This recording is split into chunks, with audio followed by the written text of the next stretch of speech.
radio at its finest.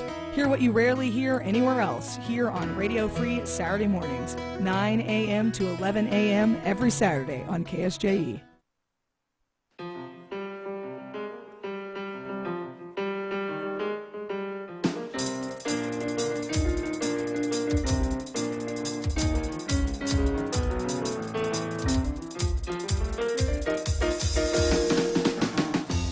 Ten minutes past 8 o'clock. It is Wednesday morning, the 19th day of February, 2025. Good morning, everybody.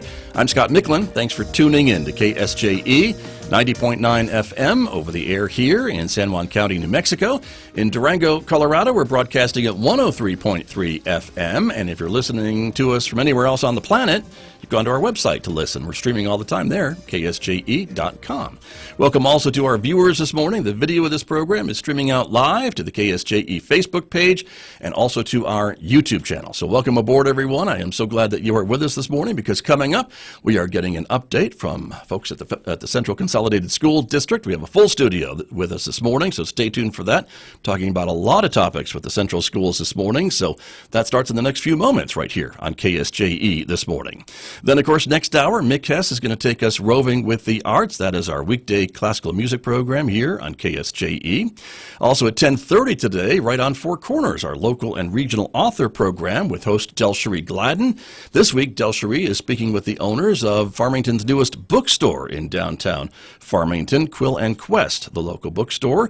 We'll be doing that today at 10:30 on Right on Four Corners here on KSJE. A reminder, you can connect with us on X and Instagram in addition to Facebook and YouTube. And if you're a podcast person, we invite you to connect with KSJE and download podcasts. They're available wherever you're already listening to podcasts. So check it out and discover a new program that you may have missed recently. Outside our studios here at San Juan College, it is a mostly sunny Wednesday morning, 27 degrees at the moment. We're expecting a partly sunny day today with a high of 48 degrees in Farmington, 30 overnight tonight, more sunshine tomorrow with a high of 54 on Thursday.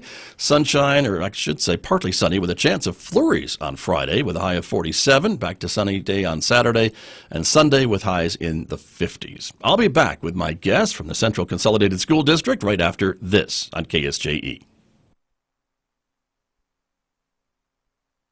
KSJE is supported by San Juan Regional Medical Center. The most important ingredients to sustaining health and wellness are the resources and tools that help you live a vibrant and healthy life. At San Juan Regional Medical Center, the goal is to promote health by making sure those resources are available. Find the path to the best life at lifebetterhere.com. San Juan Regional Medical Center. Better is our mission, improving lives through personalized health and care. KSJE is proud to support the San Juan Symphony and their 39th season, Radiant Echoes, the world premiere of What Music Is. Saturday, February 23rd at 7:30 p.m. at the Community Concert Hall at Fort Lewis College in Durango, and Sunday, February 23rd at 3 p.m. at the Henderson Performance Hall at San Juan College in Farmington. Find out more about the San Juan Symphony at sanjuansymphony.org. I'm back in Studio A this morning with my guest, as I mentioned, from the Central Consolidated School District. Welcome back to KSJE. Central Consolidated School Superintendent Steve Carlson is here with us this morning. Mr. Carlson, good morning. Morning, Scott. How are you? Thanks for being here. I'm well. Thank you for coming in. Also, Jerrod Noble is here this morning as well. Good morning, Jerrod. You are the Public Relations Supervisor for the district, so yes, glad to have you here as well. And happy anniversary. Thank you. You're oh my welcome. gosh, happy anniversary to my wife. Yes. Yesterday. Yeah, very understanding wife that you have, yes. And by the way, I think February should be the month of PIOs coming on the KSJE show. Right. We've had two this week. You're our second one this week, so how about that? But great to have you here. Thank you. And with some other guests, too, which we'll get to in just a moment. But first things first, we want to talk a little bit about some of the things going on in the Central Consolidated School District with the superintendent. And you had a big honor for one of your employees recently, I understand. We did, Scott. We had a visit from some folks from the state of New Mexico, some national people. We had a teacher from Kirtland Elementary School. Her name is Rashinda Billy, and she was recognized as a Milken Educator of New Mexico. Those of you who know what the Milken Educator Award is, there's only a few in the entire country. I believe maybe one per state each year, and it's a very prestigious award. They actually came and surprised her with a check for $25,000, and that's something most awards teachers get. There's going to be stipulations on how they could use it, but with the Milken Award, you can use it any way you want. So they just presented her with a big check, $25,000, and they actually take her to California. She goes on a tour out there. I think she goes to Disneyland. Is that correct, Jerrod? You know, I'm not sure if she goes to Disneyland. She could. She's got $25,000. She could could. probably go to Might as well go Disneyland. to She could Disneyland, afford right? to go to Disneyland. Sure, why not? Yeah, so it's a pretty Good neat for her. award. Yeah, and it's something that we were very proud of, and Jerrod and I got to be there, and we did a photo op, and there's a picture right there. There it is, right, with the big check. $25,000, and that's the principal out there is Jay Bushy. He is the gentleman on the left, and that's Rashinda in the middle there. Yeah. And the lady in the Jerrod will tell you the other one's name. There's one of the folks from the public education department. Her name is Candace Castillo. Is next to me, and the other one is from the Milken family. And her name is, if I talk real slow, Jerrod will fill it He's in. Or if he looking doesn't, that it's up. fine. Oh, I can't. But she was a really nice lady, I'll tell you Nice, that. very good. Anyway, congratulations, and thank that's you. again a high honor for both her and the district, I think, too. Absolutely. Matter of fact, I just want to mention that we had, and I'm going to have to read this, we had, she's the 4th Milken educator that's been awarded to our district, and that's fantastic. It's higher than anybody else in the state. She just joins a distinguished group that includes Delphina John, Dr. Elvira Bitsoy Largi, who is now the principal down in our city, Okay. and Glogene Torricini. So, A name that fantastic we've group heard of before, educators. too. So, Absolutely. right, trustee here at San Juan College and county commissioner. So, very good. Well, again, congratulations. And this is, again, as you mentioned, not very many of these Milken awards are handed out across the country every year. No, like I mentioned, perhaps one per state. And so it's a very prestigious award. Gotcha. Very good. Well, congratulations to her and to her students and her colleagues, again, at the Central Consolidated Schools. Something else I wanted to ask you a little bit about. You've got some new directors in the district that we want to talk a little bit about as well. There's some other pictures, too, as the celebration continues there. But you can tell that she was surprised. I don't think she knew she was going to get this. We had to swear award. secrecy, too, to I bet. not tell anyone. So Right. it was only superintendent, myself, and Jay Bushy, the principal, that just us three knew in our little group with the PED department that we cannot leak any information out whatsoever. I couldn't even do any PR Right. on the event. They No. had a whole PR team there. It was just I just showed up and told reporters where to go. So it was, man, I couldn't imagine if it got leaked what would have happened. Right. Well, there you go. And for someone in your line of work, that's got to be hard not to be able to publicize You know, I'm always an event like that. I'm right? always publicizing everything, so Sure. it's hard to keep it a secret. Yeah, exactly. Very good. Well, let's talk about some of the new directors in the district as well. We want to talk a little bit about them and give them some kudos as well. Sure, yeah, I can go ahead Okay. and mention. Thank you. I see on your screen right there. The fellow on the right was actually hired first. That's Alex Garuba. He is now our Director of Operations, and he hit the ground running, I believe, January 6th. And he has a very strong background in operations, and so he's really getting his feet wet, and he knows what he's doing by this time. So he's doing a good job. Very good. And that job, can you give us some idea of kind of what all is just the operations of the entire district? Is that kind of the Operations, idea? the entire district, and Scott, I know Well, that's we- a big job. You bet. We talked about it before. We have close to 3,000 square miles from Kirtland to Shiprock down to Newcomb and City, and they take care of all the operations, including maintenance, food service, custodians, transportation. So they do all kinds of things. Gotcha. That is a big job for Big a big job. district. So very good. Congrats to him. And then your other new director? So on the left there, we have Dominic Satania, and for those of your listeners who have heard the name Satania before, you probably might recognize that as a family name from Bloomfield. He grew up in Bloomfield, New Mexico, and he just began. I believe this is his 18th day as a director of finance. So he had a strong background in finance. It wasn't school finance, but Okay. he's doing a good job. And we welcome Dominic Satania. Very good. Just in time for budget season. There you go. He's actually right now. He's at the NMASBO conference in Albuquerque, learning more about budgets. So. Okay. Very, very good. Well, congrats again to both of those new directors for the Central Consolidated School District. And the next thing I wanted to ask you about are some new, or some distinguishing things for your teachers, some board-certified teachers that have been added to the district. You now have a total of 11? We do have 11 National Board Certified Teachers. For those of you who don't know that, National Board Certified Teacher is someone who has gone through a process it's a national process where it's basically about the same as getting a master's degree. And it puts them in line with some of the top teachers in the country. And the state recognizes that by giving them a stipend, which is close to $10,000 a year right now for all 11. They get that. They don't get that indefinitely because they have to go through that process to continue on with that certification. Right. So it's a pretty big honor for them to get that. And Nice. we have 4 new ones, and we have 11 total. Okay. And I believe that Jerrod's going to go ahead and tell you who they are, even though their names are right there. There they are. But yeah, talk to us a little bit about these 4 new board certified teachers. So we got 4 that just became national board certified this year. We have Miss Ramona Lucero from Kirtland Central High School, and Carl Shuzan from Kirtland Central High School. Then we have Alicia Wheeler from Kirtland Middle School, Mary Ardonato from Newcomb Elementary School, and then the rest of the list, we have Lane Frazier from Eva B. Stokely Elementary, Lindsay Haas from Judy Nelson, Terry, Camerzeel, yeah, from Kirtland Elementary, Vicky Malo from Judy Nelson, and Printha Scott from Judy Nelson, Kira Smith from Judy Nelson, and Charmin Wheeler from Kirtland Elementary. Okay. Very good. Congratulations to all of them. And again, this, I guess, sends a message maybe to parents in the district that if their kids are with these teachers, they are board certified teachers, they've gone the extra step, I guess, to get that certification. Absolutely. Yeah, Nice. and I've always told them too, if you see these teachers in your hallway, that's when you shout, MVP, MVP. Yeah. Very, very good. That's great. Well, wonderful. Well, congrats to them as well, and we appreciate you sharing that with us this morning, and it's great to hear about those things going on at the Central Consolidated School District. Now, the next thing we want to talk about is some of the safety work that's being done at the Central School. So we're going to do a quick switch with Jerrod and make him change seats with our next guest, and we'll introduce some of the other folks from the safety department, and one of them is David Griego, one of the safety coordinators.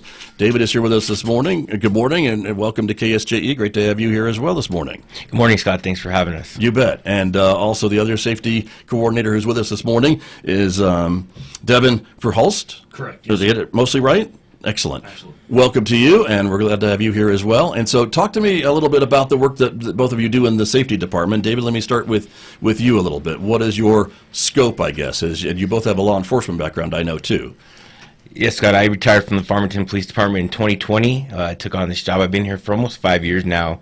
My title is the safety coordinator for the district. We're in charge of district-wide the safety protocols and implementing protocols in the school safe plans and working with our lead safety advisors, improving the schools for safety and security.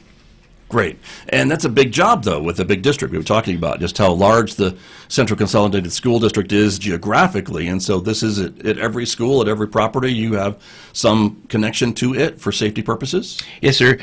We have Davin and I have implemented a program, we call them lead safety advisors. Through our previous employment with being in law enforcement, we were able to recruit some retired police officers to work as lead safety advisors in the school. So that's been beneficial because now we have people who have that expertise and background in law enforcement to assist with security at the schools. Gotcha. Very good. And Davin, let me come to you and ask you a little bit about your perspective on all this as well. So you're, again, law enforcement background, and so being able to connect with staff and students at these different schools in the district, how important is that? Oh, thank you for that question, Scott. I think that when you want to connect, building relationships with students and staff at early on at that level, and being in the safety side of things, kids can feel intimidated a little bit, right? Bringing in the right people and having them engage and on a daily basis with staff, with the community members, being a part of all the programs that are there, whether they're athletic events, regular events, dances, all of that type of stuff, is what we challenge our whole entire crew, because that's where you get to truly know what's going on with children and with staff. If there's something going on in their personal life, if there's something going on, are they homeless? Are they, what is truly going on? How can we help? Safety covers all of those realms. It's just not one certain thing with gates or cameras or anything. It's more about engaging and building those relationships. Sure. I mean, that's part of it, I guess, too, with gates and locks and things Absolutely. like that. Yes, sir. But there's more more to it. And it sounds like it kind of extends beyond the boundaries of the school and beyond the school day, if you're talking about kids that might be homeless or wondering where their next meal is going to come from, or just personal safety, things like that. That is correct. And if we've built relationships with all the other school districts and their safety departments, and going to the safe school meetings, and then also working with Dr. Verlin Clark out on the Navajo Reservation, and they're setting their task force up, their safety task force as well, and connecting with that with all the PIO officers in the group, and getting them together and sharing that message when stuff's going on in the community. So they're getting real data, true information, and it cuts down on the rumor mill, right? If you can. Yes, sir. Yeah, good luck with that. But I hear what you're saying. I think that's a good thing. David, let me come back to you a little bit about some of that messaging that gets out to parents, and using maybe the tools with the Public Information Office and things like that to let parents and other folks know, guardians understand what's going on at their kids' school, and things along that line, trying to cut through that rumor mill if you can. Yes, Scott, we're very transparent at CCSD. We want to communicate with our parents and staff and let them know what's going on. We work very closely with Jerrod. In fact, his office is right next to ours. And well, that's just because you have to keep track of them. You got to keep your eye on them. Yeah. Mr. Carlson's office is right next to her, so we're right there. So when things are going on at schools, we have a text thread where we update everybody what's going on, and then we work with Jerrod to put those messages out to the parents and community via social media, robocalls, text messaging, stuff like that. Right, very important. And we hear a lot of times, too, that schools want kids, if they see something, to say something or things along that line. Is that something that you follow at Central Schools as well, to try to let kids, students, and others know that they can report things that just seem a little out of whack a little bit? Yeah, we have signage in our school. We have it's an app-based system called See Something, Say Something. Our lead safety advisors push that out every year and have talks with students about how that's available. It's an anonymous reporting system. Students, it's 24/7 manned. When something's going on at school, students can get on that app and report whatever's going on at school. It goes to a dispatcher, and if it's non-emergent, they will alert us via text and through an email. If it is emergent, they'll call the local dispatch officers out, and then they'll send out the alerts to us to let us know what's going on. Got you. I know the district's doing a lot of work with cameras as well, right? Whether it's on fencing or on school buses and things like that. Which one of you like to talk to me about those programs? Yeah, I can address that. Thanks. It's a 24-hour job updating our cameras and finding our spots where we need to add additional cameras. Again, our lead safety advisors at the schools monitor the camera system, so they're able to see those dead spaces where we're needing additional cameras. We actually upgraded our camera system when we first started 5 years ago. It was kind of archaic and a little bit it was going to a server, so we went to a cloud-based system with the company that we went with, and so now everything's digital. It can be accessed by the phone, through a laptop, or even the hard drive that we have there. So it's constant. We're always constantly spending money upgrading our security and just putting cameras where we need them. Sure. I would think that, though, that helps with things like vandalism and other issues, too, on those campuses? Oh, a ton. It cuts. Actually, it's a deterrent. With all the cameras around, I think it deters a lot of that stuff. I'm knock on wood, but we haven't had a lot of vandalism at our schools since we've placed these cameras. Right. Well, that's a good thing. And cameras coming to school buses as well? Who wants to talk to me about that? I can address that, too. Sure. So again, our bus camera systems, we had a bunch of old systems in the buses when we first started that were going down and breaking down. So what we did was we kind of mirrored the same platform we did with the camera systems that we have at the schools. It's a digital based camera system. We have basically there's several cameras inside the bus that allow us to view the entire bus and the students. It has a camera that faces forward for the driving. There's also cameras outside the bus on the stop bar to capture any vehicles or incidents that happen when the school bus is stopping. We're able to capture license plates, pictures of drivers, and stuff like that we can share with law enforcement. Nice. I'm amazed that some drivers still don't know to stop for a school bus when it's stopped. That just amazes me. But I'm glad that you've got some other things to maybe catch some of those folks that maybe are still doing that. So that's good. Other things I want to ask you both about is some CPR and first aid. Excuse me. CPR and first aid training at the district? Yes, sir. Correct. Thanks, All right. Scott. We continue at Central Consolidated School District. We're continuing to have available to all of our teachers and for all of our coaches and everything, CPR, first aid courses that we offer for them. And we try to offer them multiple times a month throughout the year. We know that everybody's time is valuable, but giving them the most options to be able to schedule around and get a substitute teacher there for those classes is paramount.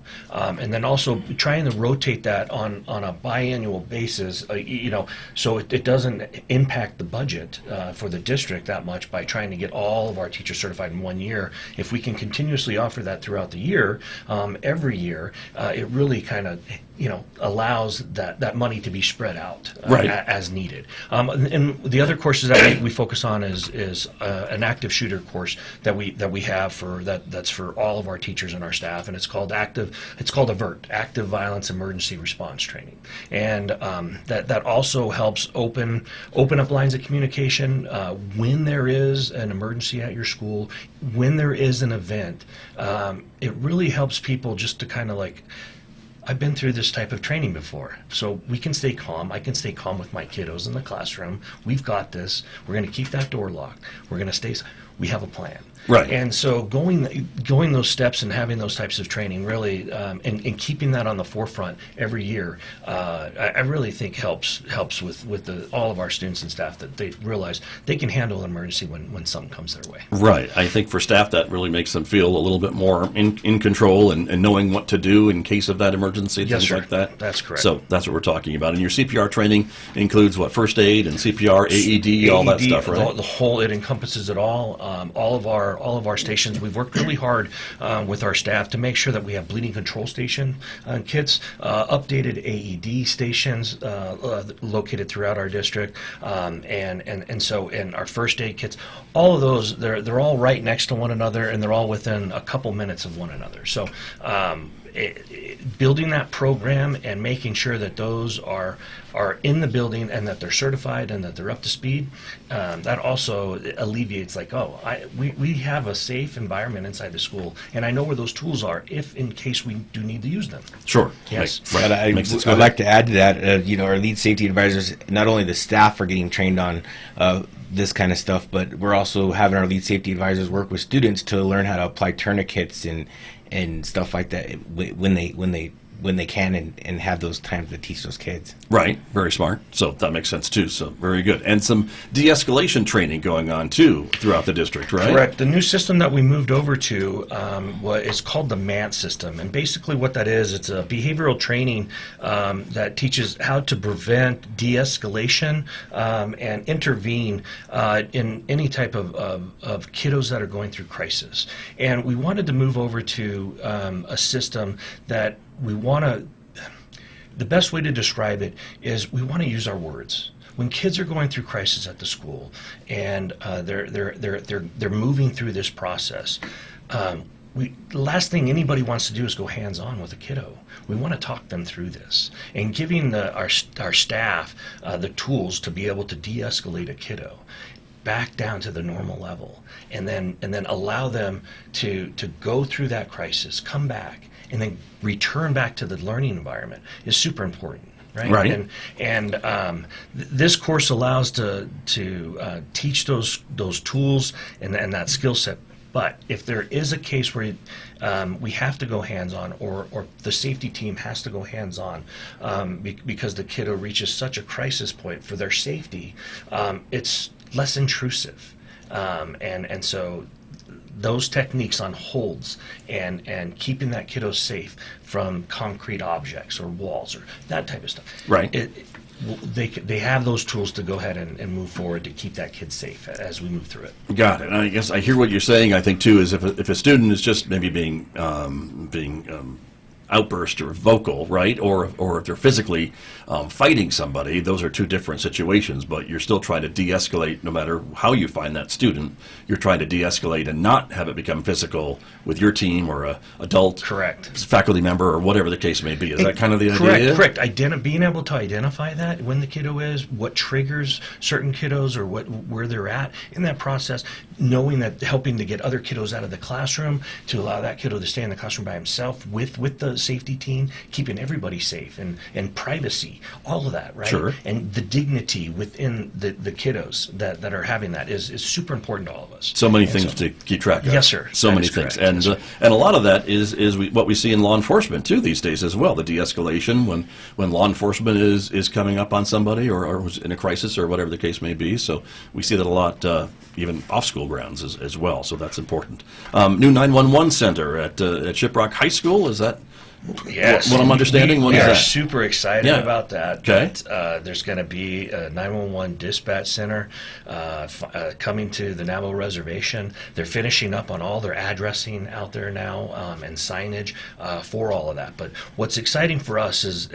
they came to Central Consolidated School District and they asked to see if we would be willing to utilize, if they could utilize a portion of our land to build that center on. I see. And everybody agreed with that, with the district and the board, to have it placed at Shiprock High School next to the baseball field. So having emergency response managers and the dispatch team there in that building there, having the presence of more law enforcement officers, safety, fire department, EM, all of the dispatchers that are going to be housed in that building, it's just a joy for that to be a part of Central Consolidated School District and the community, having all that access right there, which is beautiful. Right, that makes sense to me. But to be clear, it's not the school district getting involved in the dispatch business. No, sir. That's No, going to sir. be Navajo Nation PD or Navajo Nation That is dispatch correct. folks. Navajo Nation PD, Navajo Dispatch. That is their 911 center. They're just your neighbor. Yes, their neighbor, our neighbor, right on the district property. Gotcha. Which is awesome. Very good. Well, great. Well, thank you for sharing all that, both of you,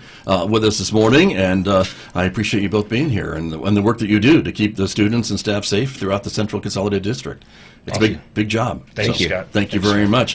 Very good. And Mr. Carlson, I'll come back to you. We saved the best for last. Talk politics a little bit about some of the things going on at the Roundhouse in Santa Fe. There are some pieces of legislation that I know you are watching to see how they may impact your district and others across the state. But talk to me a little bit about what you're looking at. The funding formula, I guess, would be at the top of that list, I would think.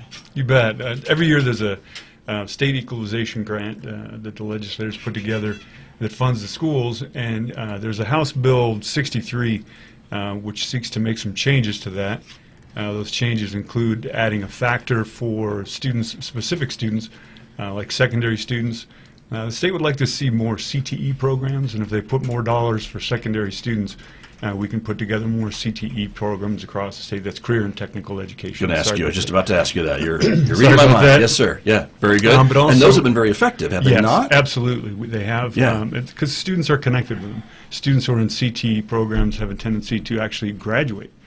Something like 97% of students who are involved in CTE programs graduate, and that's well higher than the normal graduation rate. Nice, right? And that keeps your graduation rates higher, so win-win. Absolutely. And there's also a factor for ELL students. We do have quite a few English language learner students in our district, so that would get more money for those students as well. Okay, all right, very good. The other one I want to ask you a little bit about, too, is some math and reading bills that are going through.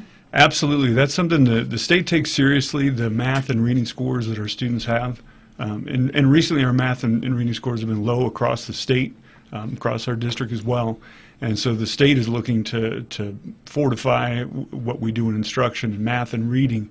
There's been a reading bill that's been going around for the last few years, and all teachers at the elementary level have been trained in the science of teaching the science, or teaching reading, the science of reading. Mm-hmm. And they've used a program called LETTERS, which I believe, do you know what the acronym stands for? No. Oh, LETTERS. It's LETRS. Okay. Anyway. We'll look it up. We'll look it up later, yeah. That's all right. But that's effective? It's proven to be effective, I guess, elsewhere? So there have been improvements in reading scores across the state. And they want to do the same thing with math scores. Math scores lag even further behind the rest of the nation. We're last in the nation in math scores. And so the legislature wants to put some money where their mouth is and say, we want to see improvements. We want more professional development. We're going to do some more things with math. We want to have math coaches in the building. So that's something that's still out there. And honestly, I'm all for that, Scott. I think we do need improvements across the state in math. Gotcha. Very good. And certainly, again, these are bills that have been proposed. We're not sure if they're going to get passed or find their way to the governor's desk, but this is kind of what the legislature is talking about, whether it's in committee or in full session in front of the bodies at the legislature. And the other one is this anti-distraction policy. I've talked to other school districts about this. This involves, I would think most of it's cell phones, but maybe other devices and things like that. Is that the gist of it? It's pretty much cell phones, Scott. Yeah. As you know, cell phones are ubiquitous in our society, and every kid in the classroom has a cell phone every day. We have an issue with that, and some folks deal with it different than other folks. And it's a kind of a hot button issue because there's parents out there who want their kids to have that cell phone. Well, they want to be able to communicate. They want to be able to communicate, I suppose, right, and vice versa. But to them, it's a safety issue. Mm-hmm. If my child has their cell phone and something happens in the school, they can let me know about it. And there's kind of an argument there we can make, but there's just, it's not cut and dry, but it's something the legislators are talking about right now. Gotcha. And does the central districts currently have a policy about cell phones? Or is it left up to the schools or to the classroom teacher? What is your current policy about it? We do have kind of local control with that. My policy when I was a principal was always kind of a don't ask, don't tell. So when students walked in, we put away the cell phones and we don't want to hear them. Because we're not going to be using them in the classrooms. Right. However, that's not how everybody feels. And so as far as developing a set policy, having the state do that sort of takes that away from the districts. And as far as the bill goes, I would actually be for it. You'd be for this bill? I would. Gotcha. Okay. We'll see what happens, right? We will. And we'll see how that goes. That would be for the school districts statewide. Statewide, yes, sir. Is what that would be. Gotcha. The tribal regalia at school events bill that's going through, that sounds like it makes a lot of sense, but what's it all about? You bet. That actually was probably sparked by something happened here in the Four Corners, and I don't know that I need to get into it because a neighboring district was involved with something that happened at a graduation ceremony involving tribal regalia. Of course, it made national news, and it was, again, a hot-button issue. Right. So the state decided, you know what, we want to make sure that type of thing doesn't happen again. But Central Consolidated, we have always been for that. It's very important for us. Culture and language revitalization are important. Now that I said that, we did miss something earlier on I wanted to talk about. We did have 2 students that earned the Navajo Nation bilingual seal.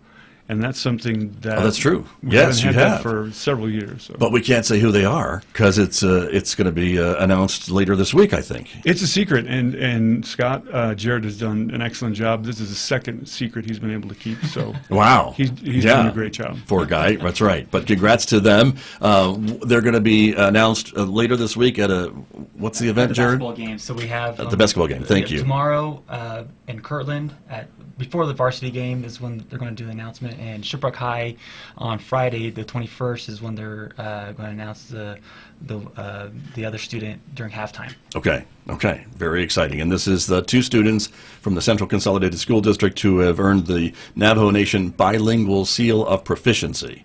And I believe it's been years since we had students earn their Navajo bilingual seal, so it's we're really excited about it. Nice to celebrate that. Mm-hmm. Well, thank you for reminding me, Mr. Carlson, that we needed to mention that's coming up later on this week. But as far as regalia goes, this would be a state law, I guess, that would protect a student from be able to have the right to wear their regalia at school events. Is that kind of what this bill is about? That's exactly what this bill is about. Okay, got you. And so then there's no question, I guess, whether it's allowed or not. Other bills, real quick, in the minutes we have remaining this morning, Tribal Education Trust Fund bill.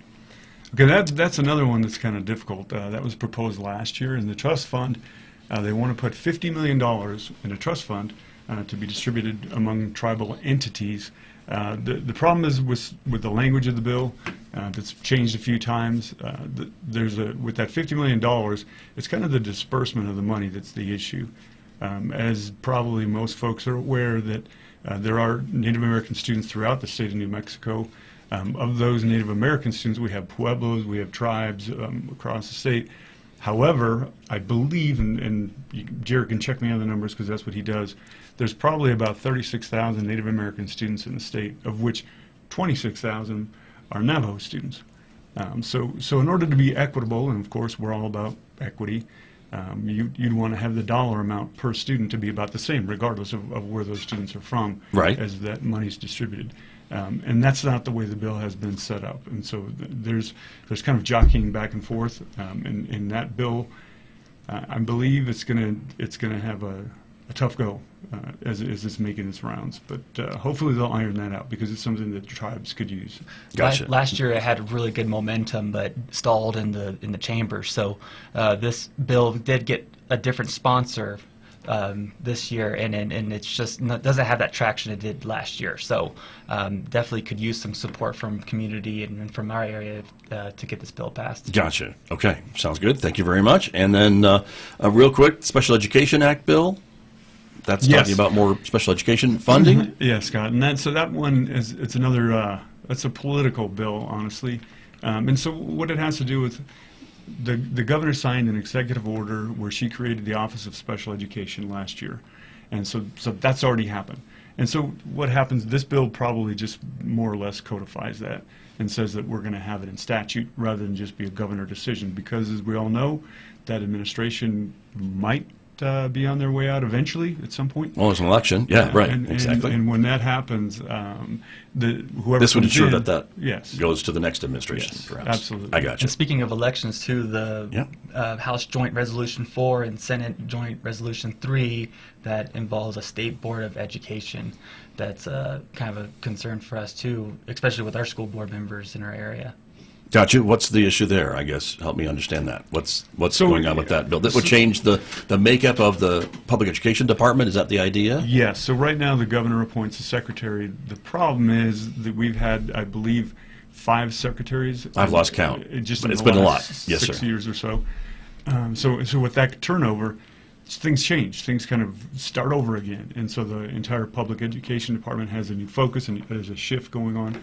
And with the creation of the State Board of Education, now we have people who are elected, and those people will be much more stable because they will have a set term. Gotcha. So not one education secretary, but a board that would oversee public board, education. And there's 2 different bills, and so the composition of that board would change based on those 2 different bills. So they're still banding about how that might look.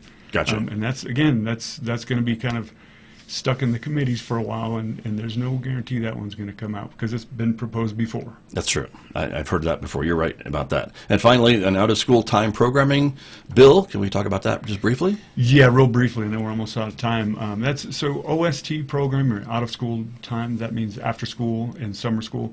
That's something that the governor wants to see more kids in school for longer. Okay. Students when they're in the seats, they're going to learn more. Statistically, that's how that works. And so there was more funding for out-of-school time programming a couple of years ago. Last year they cut that. And so I think we went from 1.9 million in our district down to somewhere around $500,000, just real quickly. And so we're not able to offer some of those, Is that things like field trips and things like that, or no, other things the outside of programs, school? The outside of school time, there's a summer school program. I see. And then the after school program, Scott, I think that so often students come to school and they're not connected with just the general learning.